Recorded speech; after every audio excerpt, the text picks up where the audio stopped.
एक छोटे से शहर में माधव नाम का एक आदमी अपनी पत्नी बिमला और 5 साल के बेटे राहुल के साथ रहता था। माधव के घर से थोड़ी दूर पर एक झील थी। झील बहुत ही बड़ी और खूबसूरत थी। वहाँ हमेशा लोग अपने बच्चे और परिवार के साथ घूमने आया करते थे। माधव उन लोगों को अपनी नाव में बिठाकर झील की सैर कराता था। कुछ दिन बाद झील के पास एक बहुत बड़ा मॉल खुल जाता है। धीरे धीरे लोग झील पर आना कम कर देते हैं। आजकल तो घर खर्च भी नहीं निकल पा रहा। जब से वो मॉल खुला है तब से झील पर कोई आता ही नहीं। ऐसे तो हमारा काम चलना बड़ा ही मुश्किल है। आप कुछ और काम धंधा ही ढूंढ लो। शहर में काम मिलना कोई मजाक थोड़ी है। अब तो ऐसा लगता है कि हमें गांव वापस जाना पड़ेगा, वहीं हमारा गुजारा हो पाएगा। जैसा आपको ठीक लगे। 2 दिन बाद माधव और बिमला अपना सारा सामान और लेकर गांव के लिए निकल पड़ते हैं। गांव में उसका अपना एक घर होता है जो उसके माँ बाप के गुजरने के बाद से ही बंद पड़ा होता है। बिमला घर की साफ सफाई करती है और सब उस घर में रहने लगते हैं। मैं सोच रहा हूँ कि मछली पकड़ना शुरू कर दूं। मुझे नाव चलानी तो आती ही है। हाँ जी, ये बहुत ही अच्छा विचार है। अगले दिन माधव अपनी नाव लेकर नदी में मछली पकड़ने के लिए निकल पड़ता है। वहाँ माधव के साथ साथ बहुत से और भी लोग मछली पकड़ रहे होते हैं। अरे माधव, तू यहाँ कैसे? तू तो शहर में नाव चलाता था ना? हाँ भैया, पर वहाँ काम मंदा पड़ गया है, इसलिए मैं बीवी बच्चों के साथ यहाँ आ गया। माधव जाल को पानी में डालता है पर एक भी मछली उसके जाल में नहीं फंसती। माधव दोबारा पानी में जाल डालता पर इस बार भी उसके जाल में कोई मछली नहीं फंसती। माधव काफी देर तक कोशिश करता है पर हर बार ऐसा ही होता है। माधव दूसरे लोगों की नाव में देखता है तो सबकी नाव में कुछ न कुछ मछलियाँ पड़ी ही होती हैं। सबके जाल में मछली आ रही है, पर पता नहीं मेरे ही जाल में क्यों एक भी मछली नहीं फंस रही। सब लोग अपनी अपनी मछलियाँ पकड़कर वहाँ से चले जाते हैं और माधव बिना मछली पकड़े ही घर वापस आ जाता है। अरे आ गए आप? कितनी मछली पकड़ी आपने? अरे आपके पास तो एक भी मछली दिखाई नहीं दे रही। सारी की सारी बाजार में बेच आए हो क्या? कैसी बातें कर रही हो विमला? क्यों जी, क्या हुआ? क्या होना है, एक भी मछली हाथ नहीं लगी मेरे। अरे आप निराश क्यों हो रहे हो? कल आप दोबारा जाना और देखना, कल आपको बहुत सारी मछलियाँ मिलेंगी। अगले दिन माधव फिर से नदी पर मछली पकड़ने जाता है। वो बार बार नदी में जाल फेंकता है पर फिर से वही होता है कि उसके जाल में एक भी मछली नहीं फंसती। माधव घंटों कोशिश करता है पर एक भी मछली नहीं पकड़ पाता। वो निराश होकर घर वापस आ जाता है पर वो हार नहीं मानता। अगले दिन फिर से मछली पकड़ने जाता है। रोज माधव निराश होकर घर लौटता है और ऐसे ही काफी दिन बीत जाते हैं। घर में खाने को एक दाना भी नहीं होता है। बचे खुचे सारे पैसे खत्म हो गए। आपको कुछ और सोचना ही पड़ेगा। हाँ बिमला, तुम सही बोल रही हो, पर मैं आज आखिरी बार कोशिश करना चाहता हूँ। अगर आज भी मैं खाली हाथ आया तो फिर कभी मछली पकड़ने के बारे में सोचूंगा भी नहीं। माधव आखिरी बार मछली पकड़ने नदी पर जाता है और इस बार उसके जाल में बड़ी बड़ी 4 मछली फंस जाती है। इसने तो आखिरकार मछली पकड़ ही ली, पर अगर ये भी बाजार में मछली बेचने लगा तो हमारे धंधे का क्या होगा? चल, इससे इसकी मछली छीन लेते हैं। ये क्या कर रहे हो? ये क्या कर रहे हो तुम लोग? ये मछलियाँ मैंने पकड़ी हैं। ये मेरी है। मेरी मछलियाँ मुझे वापस दे दो। मेरा बच्चा भूखा है। मुझे उसके लिए खाना लेकर जाना है। चुपचाप यहाँ से निकल ले, समझा? और तू जब भी मछली पकड़ेगा हम ऐसे ही छीन लेंगे। तेरा बच्चा भूखा हो या मर रहा हो, हमें कोई मतलब नहीं है। माधव उनके आगे हाथ जोड़ता है, रोता है, गिड़गिड़ाता है, पर हरि और राजेश उसकी मछलियाँ उसे वापस नहीं करते।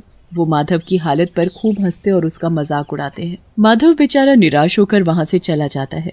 अगर मैं यहाँ मछली पकड़ूंगा तो ये मुझसे मेरी मछलियाँ ऐसे ही छीन लेंगे। इसलिए मुझे अब दूसरी तरफ ही मछली पकड़ने जाना पड़ेगा। माधव अपनी नाव को दूसरी ओर ले जाता है। आसपास पेड़ और बस सन्नाटा ही सन्नाटा होता है। माधव को अजीब सा महसूस होता है पर वो ज्यादा ध्यान न देते हुए नदी में जाल फेंकता है। माधव को जाल बड़ा ही भारी महसूस होता है और फिर तो उसकी खुशी का ठिकाना ही नहीं रहता।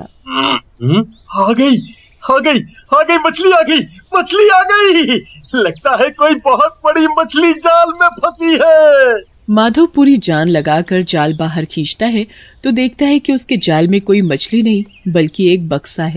अरे ये क्या है? माधव उस बक्से को नाव में रखता है और फिर उसे खोलकर देखता है तो उसमें एक भूतिया बच्चा होता है। हे भगवान, ये तो किसी भूत का बच्चा है। अब मैं क्या करूं? माधव उस बच्चे को बक्से में वापस बंद ही कर रहा होता है कि पानी में से एक चुड़ैल बाहर निकल कर आती है।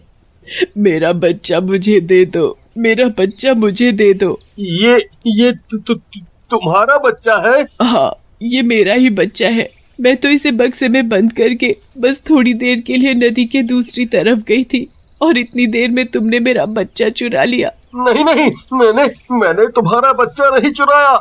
मैं तो यहाँ मछली पकड़ने आया था और जब मैंने जाल पानी में डाला तो उसमें ये बक्सा फंस गया। नहीं चुराया तो दे दो मेरा बच्चा मुझे वापस, मैं इसके बिना नहीं रह सकती। ये चुड़ैल अपने बच्चे से बहुत ही ज्यादा प्यार करती है।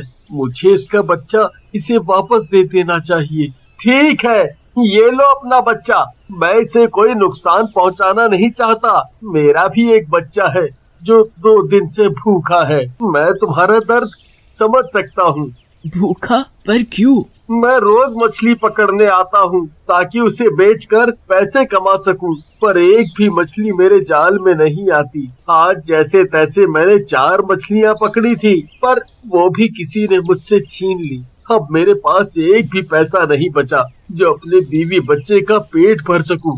2 दिन से वो भूखे हैं और मैं कुछ नहीं कर पा रहा। तुमने मुझे मेरा बच्चा वापस किया है, मैं इसके बदले तुम्हारी मछली पकड़ने में मदद करूंगी। चुड़ैल अपने बच्चे को बक्से में आराम से लिटा देती है और माधव के साथ नाव में बैठ जाती है। उसके बाद चुड़ैल जाल को पानी में फेंकती है और ढेर सारी मछलियाँ जाल में फंस जाती हैं। माधव खुशी से चिल्लाने लगता है। अरे वाह, इतनी सारी मछली! तुमने तो कमाल ही कर दिया।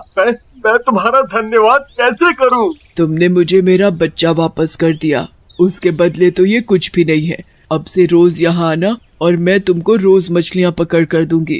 क्या सच में? हाँ बिल्कुल सच। चलो अब मुझे नदी में वापस जाना होगा, मैं चलती हूँ। चुड़ैल अपना बक्सा लेकर नदी में कूद जाती है और माधव मछलियाँ लेकर अपने घर जाता है।